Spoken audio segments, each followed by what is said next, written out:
Lorsqu'on fait un setup, on se sert toujours de nos règles de référence, notre règle de référence. On met le profil au milieu, centré dans la machine, et on se sert de ces règles-là de chaque côté, tout au long de la machine. Environ au 1,5 m, on vient placer des roues de support de côté pour guider notre planche, qu'elle soit centrée dans la machine et qu'elle soit stable tout le temps. Une fois que ça c'est fait, ce qu'on va faire, on va s'assurer que le premier rouleau ici est quand même pas trop serré. Donc si on a un petit gap, on va être capable de le rattraper. Et ensuite, les autres rouleaux sont plus serrés.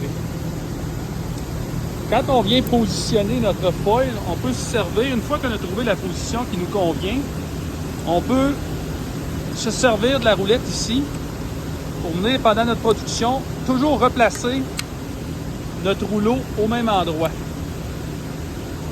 Une fois que notre rouleau est placé, ce qu'on va faire, c'est qu'on va venir Unwinder One Clamping, on va venir le clamper pour qu'il soit bien stable sur notre rouleau, sur notre support. Ensuite, les fonctionnalités, évidemment, détecteur qui a présence de foil. Dès que lui ne voit plus, la machine tombe en arrêt. On continue. Normalement, si notre foil est assez bien centré, on devrait avoir sur l'indicateur ici la moitié de notre largeur de film. À ce moment-ci, on a un 250 mm, on voit qu'on est à 128. C'est quand même assez représentatif. Évidemment, le foil n'est pas parfaitement centré parce qu'il y a peut-être des côtés de la pièce qui ont besoin de plus de recouvrement. Ensuite, on va venir... Non, ça c'est positionné. On va venir positionner celui d'ici. Celui d'ici sert à faire varier notre application de colle. Comment on le positionne? On voit qu'il y a une distance d'environ 2 cm avec celui du haut. Et celui du bas, on va venir le placer aussi à 2 cm. Juste en se servant de la petite botte qui est ici, qu'on déplace comme ça manuellement. En même temps, on a notre senseur de température qui vient lire notre foil. Notre température qui va être ajustée ici.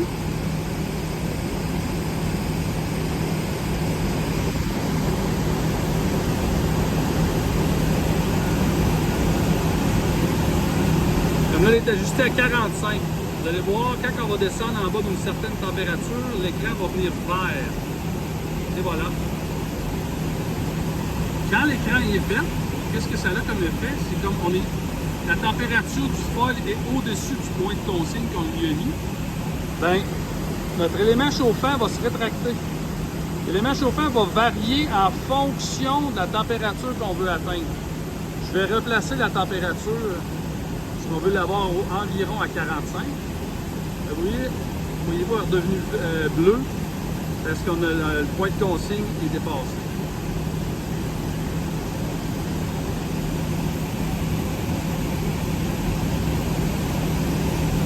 Ce qui va se passer, c'est qu'au moment où on va démarrer en mode automatique,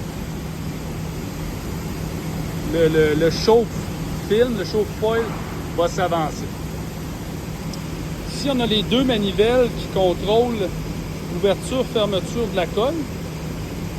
Fait que c'est de chaque côté. Le cadran ici sert à ouvrir du côté opération, l'autre cadran de l'autre côté. Normalement, la somme des deux cadrans devrait approcher beaucoup la largeur de notre film, de notre foil, ouais. Évidemment, il y a un petit jeu, dépendamment si on veut être placé un petit peu plus à gauche parce qu'on a plus à recouvrir. Ces chiffres-là vont varier, mais ils devraient être proches aussi, les deux ensemble, de la somme totale de l'addition. On ne se sert pas de ça, c'est pour injecter de la vapeur quand on fait du vernis ou du PVC. L'indicateur ici qui sert à lire, on voit juste ici, qui sert à lire s'il y a présence de foil. Donc s'il n'y en a pas, la machine va tomber en arrêt. Ah, j'ai oublié un point aussi.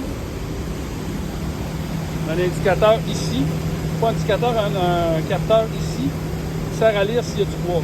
très peu d'ajustements sur lui. Il est placé environ au milieu de la machine. On ne se sert pas non plus des éléments chauffants pour le dessus du bois. Le bois est assez chaud.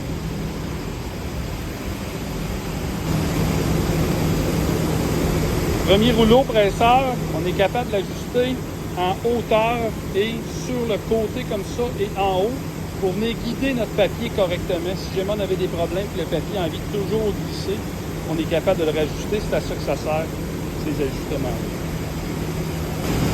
Idéalement, quand on s'ajuste des rouleaux ronds pour tout ce qui est de pressage, premier pressage de colle, on va utiliser les roues carrées quand on est certain qu'on est rendu collé, il n'y a plus rien à coller, mais uniquement pour faire du maintien.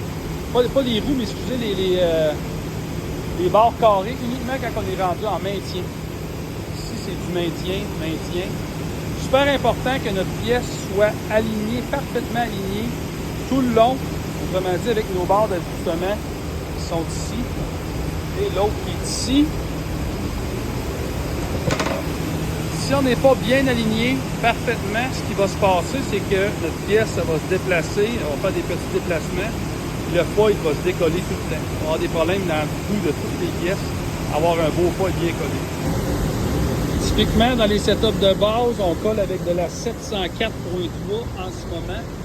Et la recette que nous avons, vous voyez, 704.3, si je viens cliquer ici, on veut 120 degrés